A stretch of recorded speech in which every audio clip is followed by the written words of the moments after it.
Terceira lei. Torne-o fácil. Capítulo 11. Caminhe lentamente, mas jamais recue. No primeiro dia de aula, Jerry Usleman, professor da Universidade da Flórida, dividiu seus estudantes de fotografia em 2 grupos.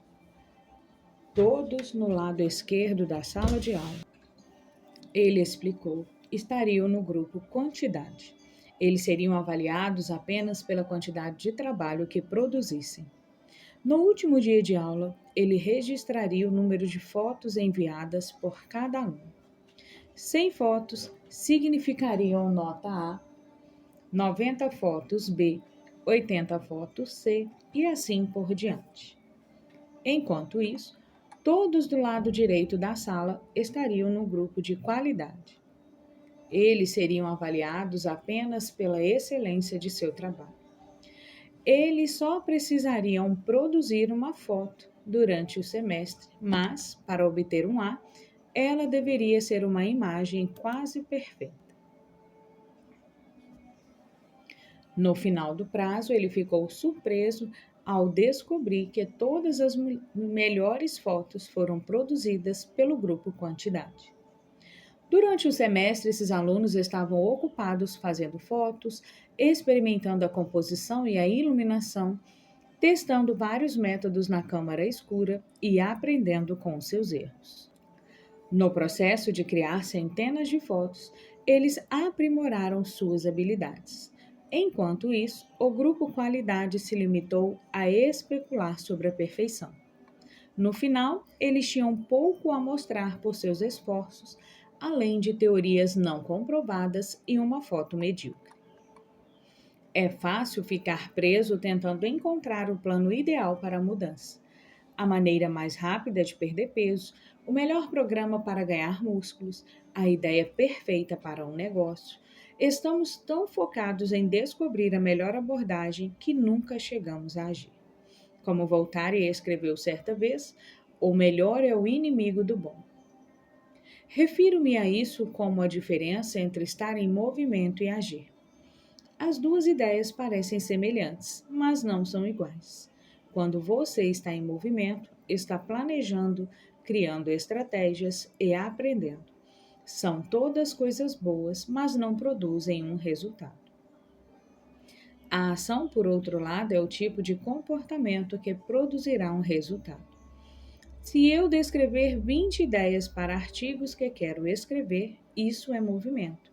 Se eu realmente me sentar e escrever um artigo, isso é ação. Se eu procurar um plano de dieta melhor e ler alguns livros sobre o assunto, isso é movimento. Se eu realmente comer uma refeição saudável, é ação. Às vezes, o movimento é útil, mas nunca produzirá um resultado por si mesmo. Não importa quantas vezes você vá falar com o personal trainer, esse movimento nunca o colocará em forma. Somente a ação de se exercitar obterá o resultado desejado. Se o movimento não leva a resultados, por que fazemos isso? Às vezes fazemos porque realmente precisamos planejar ou aprender mais. Mas muitas vezes o fazemos porque o movimento nos permite sentir que estamos progredindo sem correr o risco de fracassar. A maioria de nós é especialista em evitar críticas.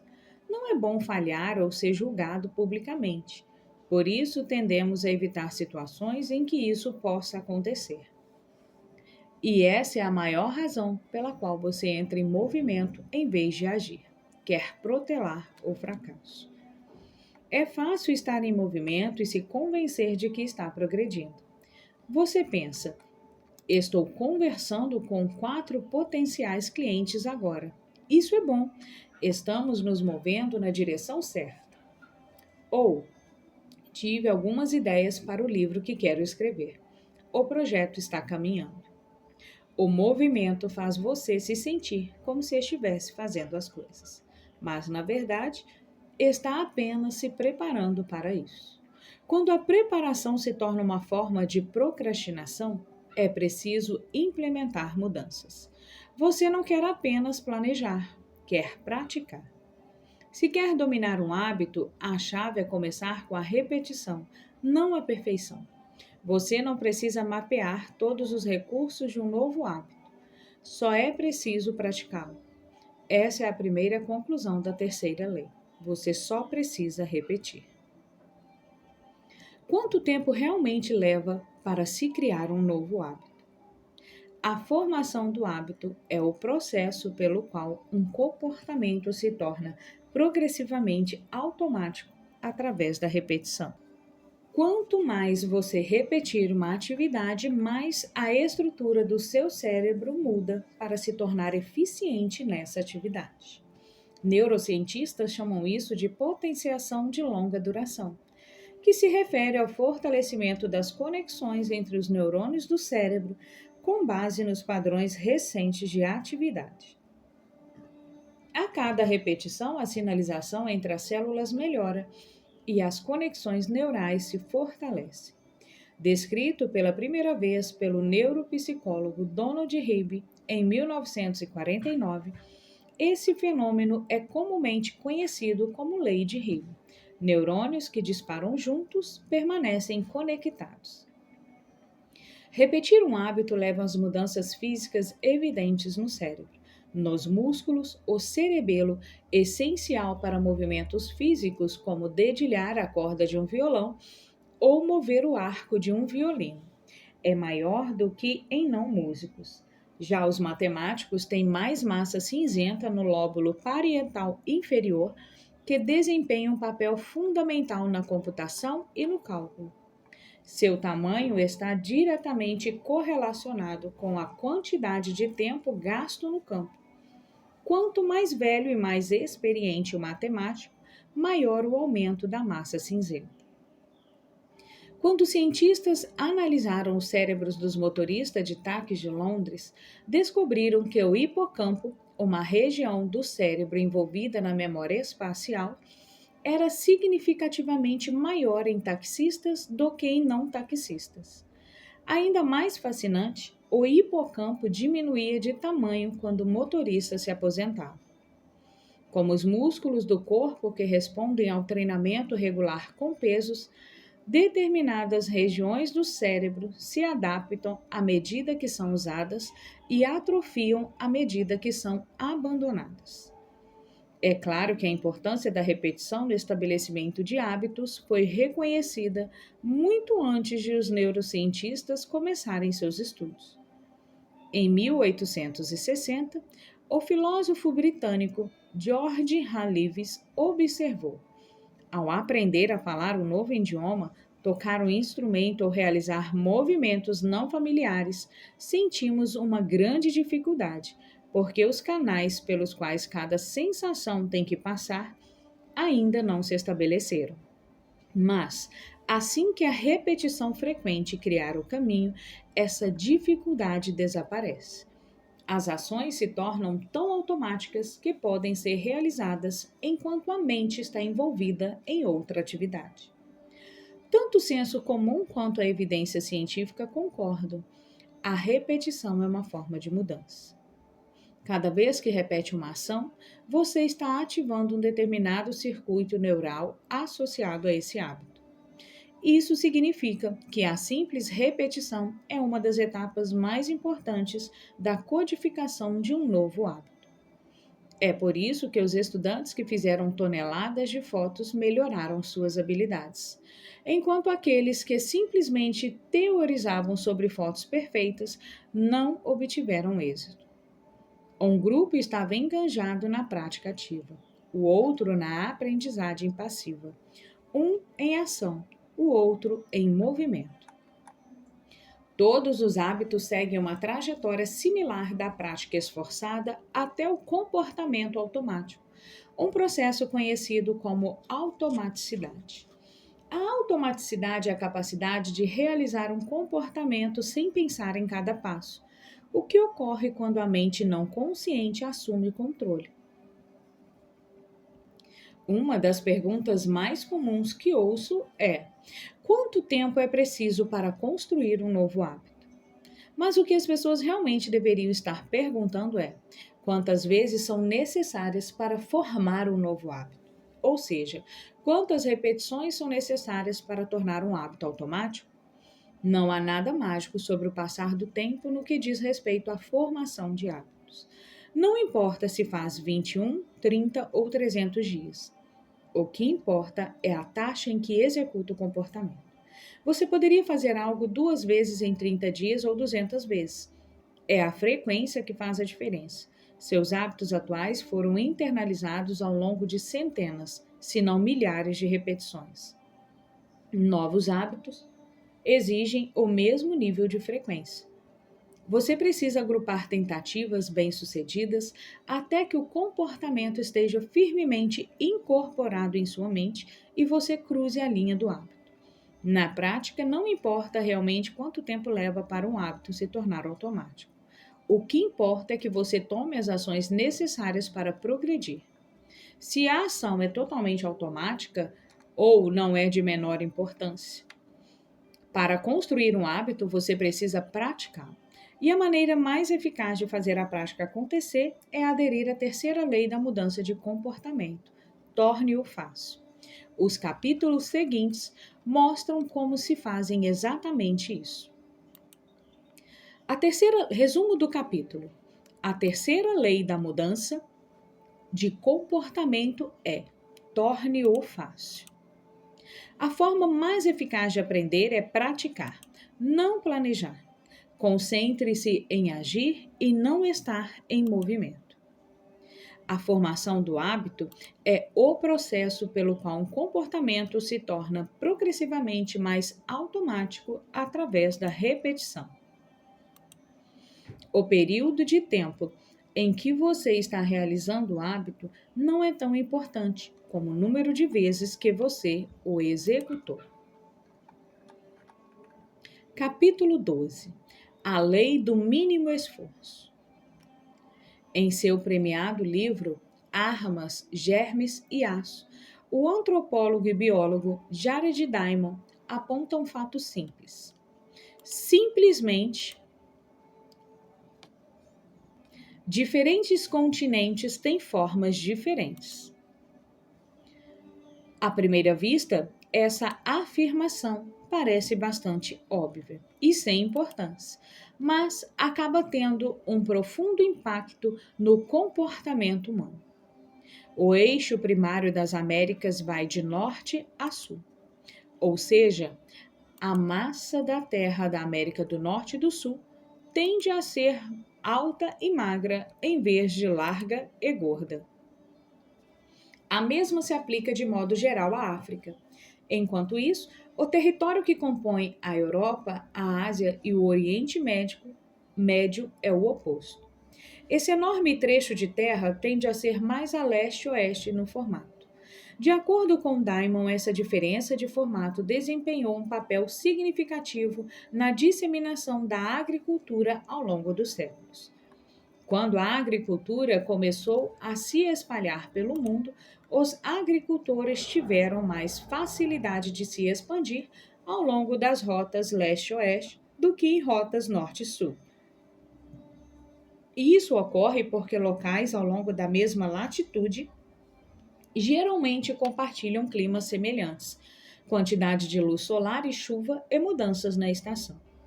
Esses fatores permitiram que os agricultores da Europa e da Ásia domesticassem algumas culturas e as cultivassem ao longo de todo o território da França à China. O clima varia muito quando viajamos de norte a sul. Imagine o quão diferente é o clima na Flórida em comparação com o Canadá. Você pode ser o agricultor mais talentoso do mundo, mas isso não ajudará a cultivar as laranjas da Flórida no inverno canadense. A neve não é uma boa alternativa como solo. Para espalhar as colheitas ao longo das rotas norte-sul, os agricultores precisariam encontrar e domesticar novas plantas sempre que o clima mudasse. Como resultado, a agricultura se espalhou de 2 a 3 vezes mais rápido na Ásia e na Europa do que nas Américas. Ao longo dos séculos, essa pequena diferença teve um impacto muito grande. O aumento da produção de alimentos permitiu um crescimento populacional mais rápido. Com mais pessoas, essas culturas foram capazes de construir exércitos mais fortes e foram mais bem equipadas para desenvolver novas tecnologias. As mudanças começaram pequenas. Uma cultura que se espalhou um pouco mais, uma população que cresceu um pouco mais rápido, mas agravou-se em diferenças substanciais ao longo do tempo. A disseminação da agricultura fornece um exemplo da terceira lei da mudança de comportamento em escala global. A sabedoria convencional afirma que a motivação é a chave para a mudança de hábitos.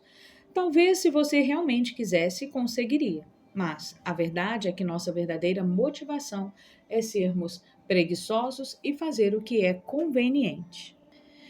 E apesar do que o mais recente best-seller de produtividade lhe dirá, essa é uma estratégia inteligente, não estúpida. A energia é preciosa e o cérebro está preparado para economizá-la sempre que possível. É da natureza humana seguir a lei do mínimo esforço, que afirma que, ao decidir entre duas opções semelhantes, as pessoas naturalmente serão atraídas pela opção que requer o mínimo de trabalho. Por exemplo, expandir sua fazenda para o leste, onde você pode cultivar as mesmas culturas em vez de se dirigir para o norte, onde o clima é diferente. De todas as ações possíveis que podemos realizar, a que é realizada é aquela que oferece o maior valor pelo menor esforço. Estamos motivados a fazer o que é fácil. Toda ação requer uma certa quantidade de energia. Quanto mais energia for necessária, menor a probabilidade de ocorrer. Se o seu objetivo é fazer uma centena de flexões por dia, isso despende muita energia.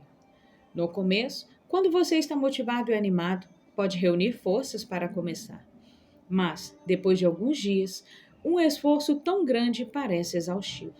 Enquanto isso, manter o hábito de fazer uma flexão por dia quase não requer energia para começar. E quanto menos energia um hábito requerer, maior é a probabilidade de ocorrer. Analise qualquer comportamento que preencha grande parte da sua vida e verá que pode ser realizado com níveis muito baixos de motivação. Hábitos como navegar no celular, verificar e-mails e assistir à televisão roubam muito do nosso tempo, porque podem ser executados quase sem esforço. Eles são incrivelmente convenientes. De certo modo, todo hábito é apenas um obstáculo para conseguir o que você realmente quer. A dieta é um obstáculo para entrar em forma. A meditação é um obstáculo para se sentir calmo.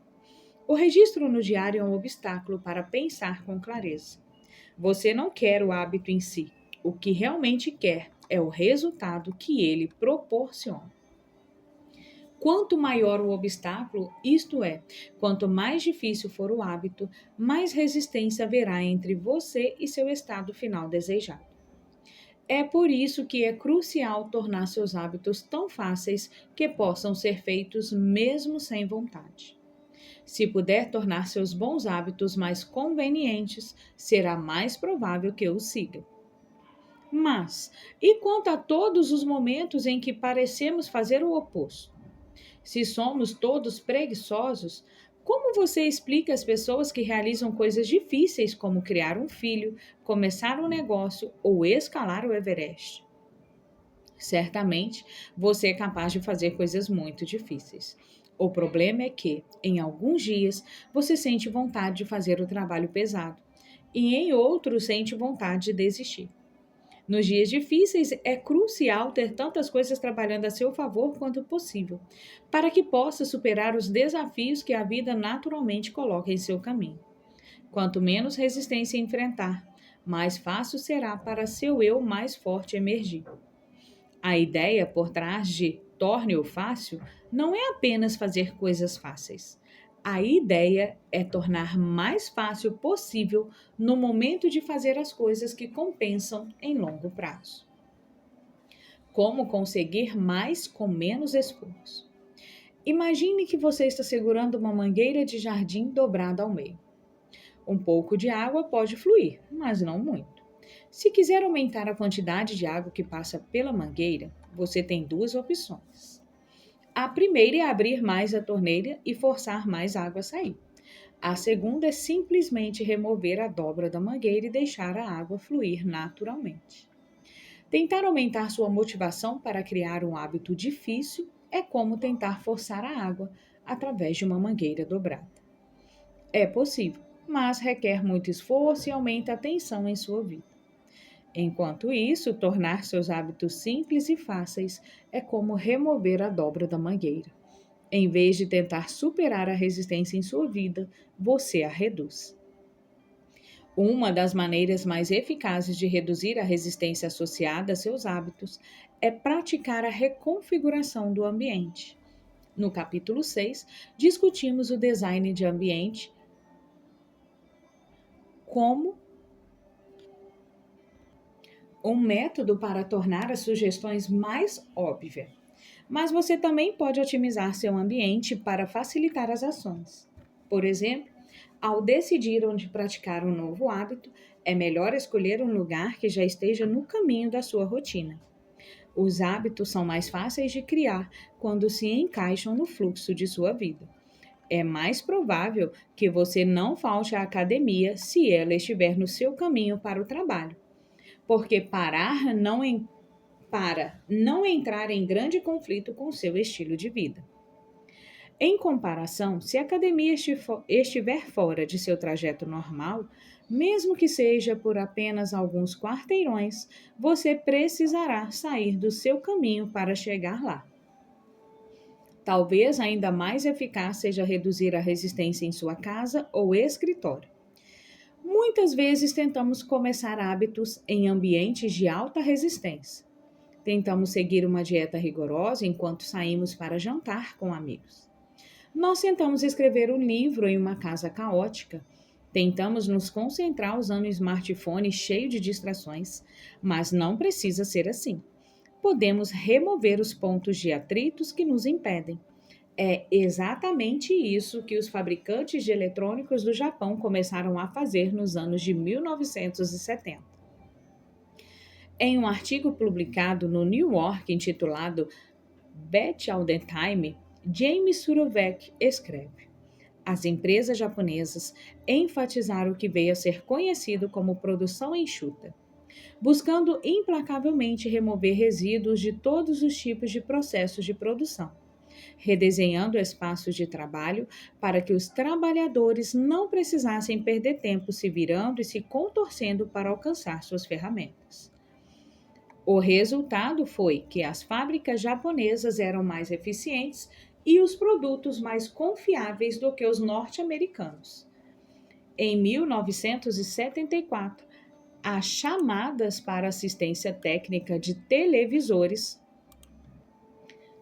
japoneses, coloridos de fabricação norte-americana, eram 5 vezes mais comuns que as de televisores japoneses. Em 1979, os trabalhadores norte-americanos levaram 3 vezes mais tempo para montar seus produtos. Gosto de me referir a essa estratégia como adição por subtração. As empresas japonesas procuraram todos os pontos de resistência no processo de fabricação e os eliminaram. Ao subtrair o esforço desperdiçado, elas adicionaram clientes e receita.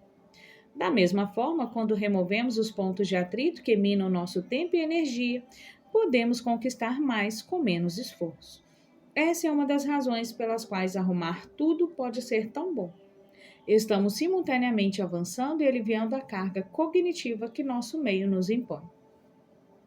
Se você analisar os produtos mais formadores de hábitos, notará que uma das coisas que esses produtos e serviços fazem melhor é remover pequenas resistências de sua vida. Os serviços de entrega de refeições reduzem a resistência de se comprar mantimentos. Os aplicativos de namoro de se fazer apresentações sociais. Os serviços de carona de se deslocar até o outro lado da cidade. As mensagens de texto reduzem a resistência de se enviar uma carta pelo correio.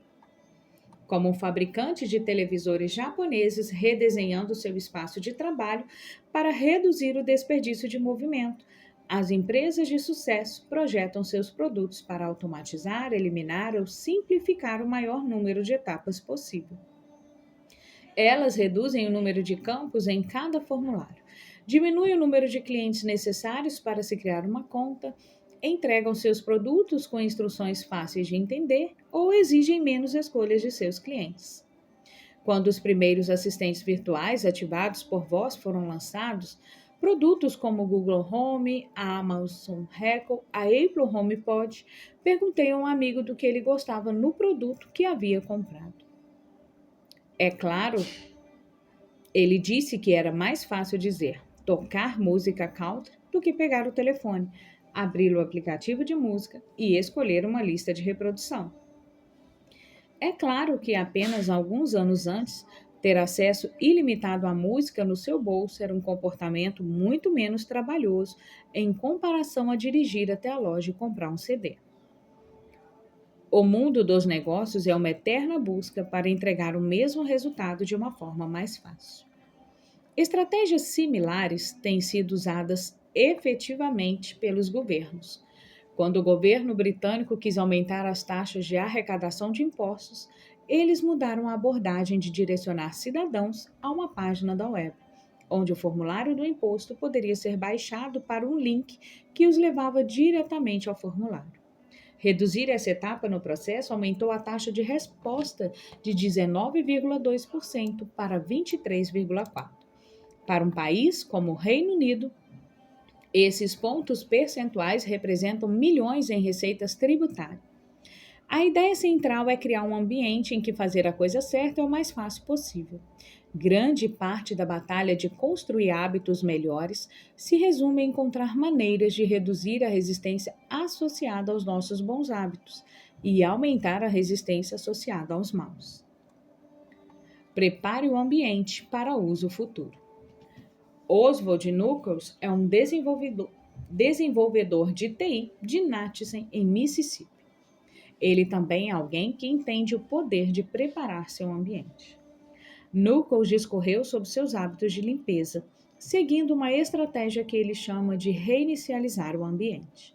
Por exemplo, quando termina de assistir à televisão, ele coloca o controle remoto de volta no suporte, arruma as almofadas no sofá e dobra o cobertor. Quando sai do carro, ele joga fora todo o lixo. Sempre que toma banho, limpa o vaso sanitário enquanto o chuveiro está se aquecendo.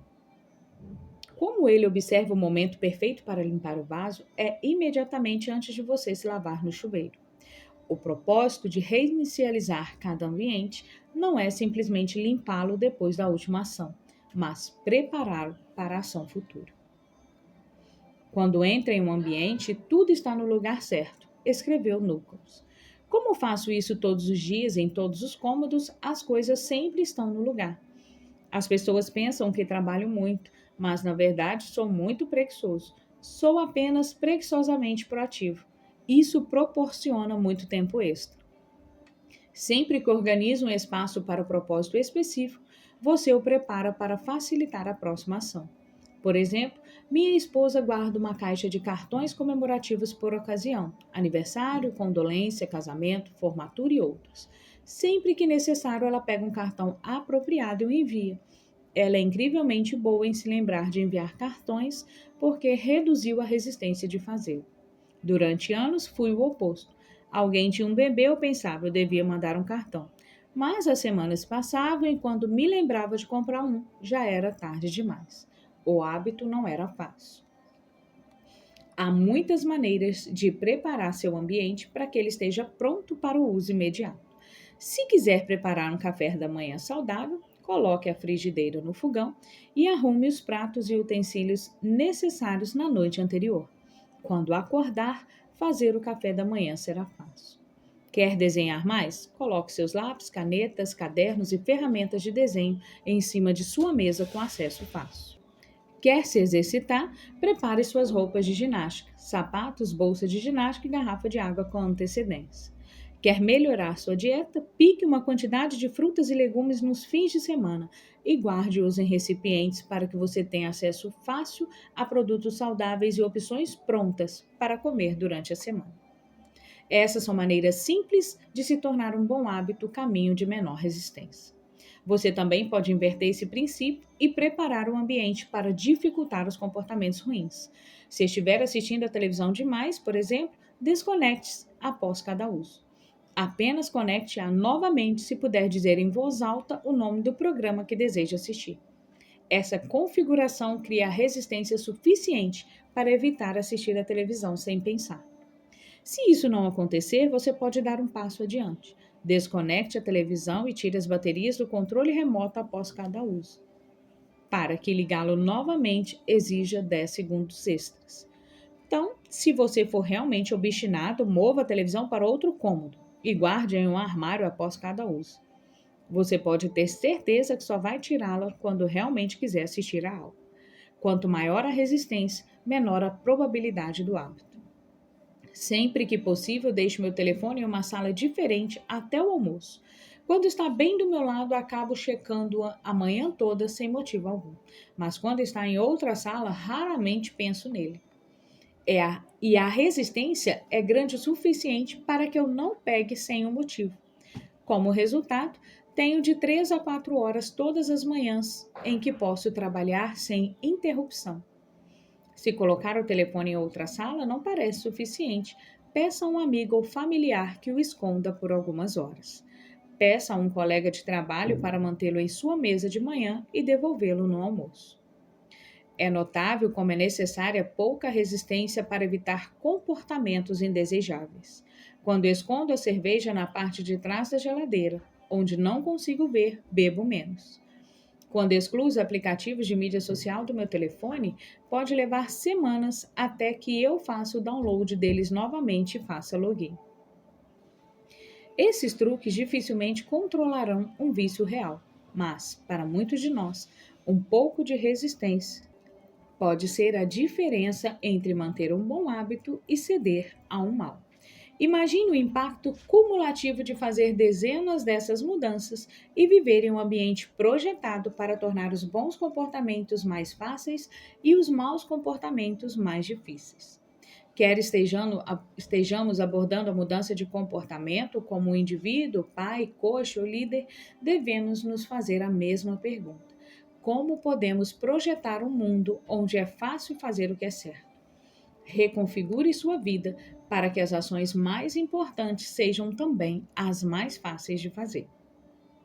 Resumo do capítulo: o comportamento humano segue a lei do mínimo esforço. Naturalmente, somos atraídos pela opção de requerer o mínimo de trabalho. Crie um ambiente em que fazer a coisa certa seja o mais fácil possível. Reduza a resistência associada aos bons comportamentos. Quando a resistência é baixa, os hábitos são fáceis. Aumente a resistência associada a maus comportamentos. Quando a resistência é alta, os hábitos são difíceis. Prepare seu ambiente para facilitar as ações futuras.